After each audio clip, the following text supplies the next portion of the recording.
نبی اکرم صلی اللہ علیہ وسلم کے وصال کے 5 سال بعد یعنی 637 عیسوی میں مسلمانوں نے بیت المقدس فتح کر لیا۔ یہ حضرت عمر رضی اللہ تعالیٰ عنہ کے دور خلافت کی بات ہے۔ عیسائیوں نے پرامن طور پر ایک معاہدے کے ذریعے بیت المقدس مسلمانوں کے حوالے کیا۔ اس سے قبل مسلمانوں نے کئی روز اس شہر کا محاصرہ کر رکھا تھا، لیکن وہ شہر کو فتح کرنے سے قاصر تھے۔ عیسائیوں کے مذہبی رہنماؤں نے مسلمانوں کو پیغام بھیجا کہ ہماری کتابوں میں اس بادشاہ کی تمام اوصاف درج ہیں جس کے ہاتھوں یہ شہر فتح ہوگا۔ ہم تم میں سے ایسا بادشاہ نہیں پاتے۔ اب اس وقت چونکہ جتنے بھی لوگ محاصرہ کر کے بیٹھے ہوئے تھے وہ سارے سپہ سالار تھے، اور حضرت خالد بن ولید رضی اللہ تعالیٰ عنہ بھی ان میں شامل تھے۔ تو مسلمانوں نے یہ اوصاف دریافت کیے۔ اوصاف جاننے کے بعد کہا کہ یہ تو ہمارے خلیفہ حضرت عمر بن خطاب رضی اللہ تعالیٰ عنہ کے اوصاف ہیں۔ قرآن میں اس بات کا ذکر سورہ الفتح کی آیت نمبر 29 میں اس طرح ہے کہ ان کی مثال یعنی ان صحابہ رضوان اللہ علیہ اجمعین کی مثال تورات میں ہے اور ان کی مثال انجیل میں ہے۔ تو حضرت عمر رضی اللہ تعالیٰ عنہ خصوصی طور پر بیت المقدس تشریف لائے، اور عیسائیوں نے ایک معاہدہ کے تحت یہ شہر مسلمانوں کے حوالے کر دیا۔ معاہدہ کرتے وقت عیسائیوں نے یہ مطالبہ کیا کہ یہودیوں کو اس شہر میں داخلے کی اجازت دے دی جائے۔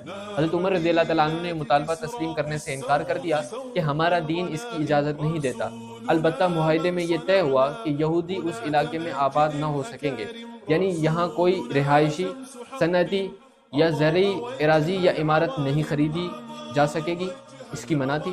حضرت عمر رضی اللہ تعالیٰ عنہ نے بیت المقدس کا قبضہ عیسائیوں سے لے لیا، پھر عیسائیوں نے ہم سے لیا، پھر ہم نے دوبارہ عیسائیوں سے لیا، اور حضرت عمر رضی اللہ تعالیٰ عنہ کے دور سے اب سے 1 صدی پہلے تک مسلمانوں کا کنٹرول تھا۔ 3 باتیں یہاں پہ ذہن میں رکھیں کہ حضرت عمر رضی اللہ تعالیٰ عنہ نے ایک تبدیلی کی تھی کہ رومیوں کے زمانے میں ہیکل سلیمانی جو انبیاء کی عبادت گاہ تھی، رومی اس پر نفرت سے کوڑے کا ڈھیر انہوں نے لگا دیا تھا اور وہاں گندگی پھینکتے تھے۔ حضرت عمر رضی اللہ تعالیٰ عنہ نے اس کی صفائی کروائی، خود اپنی چادر بچھا کر صفائی شروع کی اور سارا کوڑا اٹھایا کہ یہ انبیاء کرام کی عبادت گاہ ہے اور مقدس جگہ ہے۔ دوسری بات کہ دوسرا تاریخی کام حضرت عمر رضی اللہ تعالیٰ عنہ نے یہ کیا کہ صفائی کرنے کے بعد ساتھیوں نے کہا کہ یہاں نماز پڑھیں، تو حضرت عمر رضی اللہ تعالیٰ عنہ نے فرمایا کہ نہیں، میں یہاں نماز نہیں پڑھوں گا، اس لیے کہ اگر میں نے ایک نماز یہاں پڑھ لی تو تم نے اس بہانے اس پر قبضہ کر لینا ہے۔ یہ ہماری عبادت گاہ نہیں ہے، یہودیوں کی عبادت گاہ ہے، یہودیوں کو عبادت کا حق ہے، ہم الگ مسجد بنائیں گے۔ چنانچہ انہوں نے الگ مسجد بنائی۔